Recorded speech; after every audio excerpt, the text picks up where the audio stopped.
आज हम एक ऐसे विषय की गहराई में उतरने वाले हैं जिसे हम सब जानते तो हैं, लेकिन शायद पूरी तरह से नहीं। आज का विषय है योग। लेकिन रुकिए, ये सिर्फ उस रबर की योगा मैट तक सीमित नहीं है। आज के इस विश्लेषण में हम मूल ग्रंथों के आधार पर इस प्राचीन भारतीय विद्या की असली जड़ों को टटोलने वाले हैं। तो चलिए, बिना किसी देरी के शुरू करते हैं। खैर, आगे बढ़ने से पहले एक नज़र डाल लेते हैं कि आज हम किन किन पहलुओं पर बात करेंगे।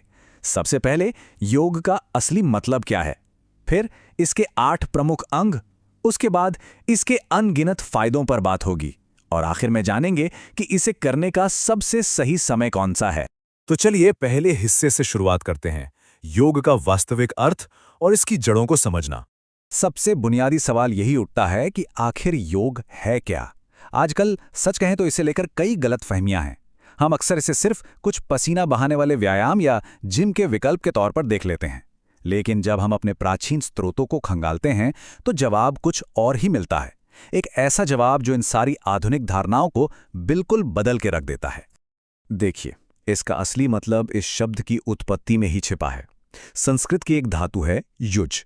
इसका सीधा सा अर्थ होता है जोड़ना या मिलाना, जैसे किसी चीज को एक साथ बांधना। लेकिन यहां किसे जोड़ा जा रहा है? स्रोत के अनुसार यह कोई साधारण जोड़ नहीं है। यह हमारे शरीर, मन और हमारी आत्मा के बीच एक परफेक्ट, एकदम सटीक संतुलन बनाने का काम है। तो बात एकदम साफ है, ये केवल एक वर्कआउट या शरीर को स्ट्रेच करने की कोई रूटीन नहीं है। बिल्कुल नहीं। अगर बहुत ही सरल शब्दों में कहें तो ये एक पूरी की पूरी लाइफस्टाइल है, एक समग्र जीवन पद्धति। ये केवल शरीर को फिट रखने तक सीमित नहीं है, बल्कि ये शरीर को स्वस्थ, दिमाग को एकदम शांत और आत्मा को जागरूक बनाने का एक संपूर्ण मार्ग है। ये पूरा का पूरा पैकेज है। इस बात की गहराई को समझने के लिए जरा महर्षि पतंजलि के शब्दों पर गौर करते हैं। उन्हें योग का जनक माना जाता है और उन्होंने ही योग सूत्र लिखा था। उनका कहना था कि इस अभ्यास का मुख्य उद्देश्य हमारे मन की उन चंचल लहरों या कहें वृत्तियों को नियंत्रित करना है जो हर पल उठती रहती हैं। और ऐसा क्यों? ताकि हमें गहरी आंतरिक शांति मिल सके और हम खुद को पहचान सकें, यानी आत्म साक्षात्कार। यही इसका असली दार्शनिक आधार है। अब आगे बढ़ते हैं अपने दूसरे अहम हिस्से की तरफ, इसके 8 प्रमुख अंग, जिसे अष्टांग की संरचना भी कहा जाता है। यहां से चीजें और भी दिलचस्प हो जाती हैं। महर्षि पतंजलि ने 8 अंगों का एक पूरा सिस्टम दिया है। चलिए एक एक करके देखते हैं। सबसे पहले यम यानी नैतिक नियम, और नियम यानी अपना खुद का अनुशासन। इसके बाद आते हैं आसन, यानी वो शारीरिक मुद्राएं जिन्हें हम अक्सर योग मान लेते हैं, और प्राणायाम यानी अपनी सांसों पर नियंत्रण। यहां से एक गहरी आंतरिक यात्रा शुरू होती है।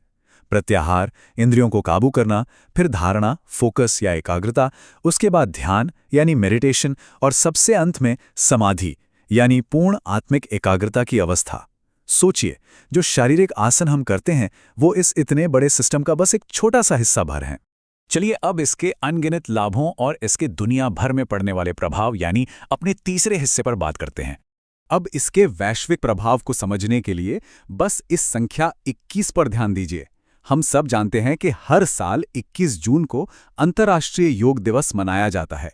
साल 2015 से इसकी शुरुआत हुई थी। जरा सोचिए, यह हमारी इस प्राचीन भारतीय विद्या को मिली कितनी बड़ी वैश्विक पहचान है। पूरी दुनिया अब इसकी ताकत को मान रही है। और लोग इसे क्यों अपना रहे हैं? इसका कारण इसके फायदों में छिपा है, जिन्हें हम 2 स्पष्ट हिस्सों में बांटकर देख सकते हैं। एक तरफ शारीरिक लाभ हैं, जैसे कि शरीर का लोहे सा मजबूत बनना, गजब का लचीलापन आना, इम्यूनिटी का बढ़ना और रात को बहुत अच्छी नींद आना। और दूसरी तरफ मानसिक लाभ, दिमाग एकदम शांत रहता है, तनाव और चिंता जैसे गायब हो जाते हैं, फोकस बढ़ता है, याददाश्त तेज होती है और जीवन के प्रति एक बेहद सकारात्मक नजरिया विकसित होता है। मतलब शरीर और दिमाग दोनों के लिए एक संजीवनी। तो अब हम आ गए हैं अपने आखिरी और सबसे व्यवहारिक हिस्से पर। इसका अभ्यास करने का सही समय क्या है? हमारे स्रोत बहुत ही स्पष्ट रूप से ये सलाह देते हैं कि इसका अभ्यास करने का सबसे अच्छा, सबसे आदर्श समय सुबह का ही होता है। खासकर सूर्योदय से ठीक पहले का समय या जब सूरज उग रहा हो, उस वक्त किया गया अभ्यास सबसे ज्यादा फायदा पहुंचाता है। पर सवाल उठता है कि सुबह ही क्यों? दरअसल इसके पीछे का विज्ञान बहुत ही तार्किक है। सुबह सुबह का माहौल एकदम शुद्ध और शांत होता है, कोई शोर शराबा नहीं। हमारा दिमाग भी उस वक्त स्वाभाविक तौर पर बहुत एकाग्र रहता है। सुबह का यह अभ्यास हमें दिन भर के लिए गजब की एनर्जी देता है। और हाँ, सुबह सुबह एक रूटीन सेट करना और आदत बनाना बहुत आसान होता है। लेकिन अगर किसी कारण से सुबह उठना बिल्कुल नामुमकिन हो तो चिंता की बात नहीं है। शाम को सूरज ढलने से ठीक पहले भी इसका अभ्यास किया जा सकता है। अच्छा, समय चाहे जो भी हो, सुबह का या शाम का, एक सुनहरा नियम है जिसे कभी नहीं तोड़ना चाहिए। सच कहूं तो यह सबसे अहम बात है। अभ्यास हमेशा, और मेरा मतलब है हमेशा, खाली पेट ही करना चाहिए या फिर खाना खाने के कम से कम 3 से 4 घंटे बाद। सुरक्षित और असरदार अभ्यास के लिए यह हमारे शरीर की एक सबसे बुनियादी और अनिवार्य आवश्यकता है। इसे कभी नजरअंदाज नहीं किया जा सकता। तो इस पूरे विश्लेषण से एक बात तो एकदम शीशे की तरह साफ हो जाती है, ये प्राचीन विद्या सिर्फ कुछ कसरतों का नाम नहीं है, ये जीने की एक पूरी कला है, एक संपूर्ण दर्शन है।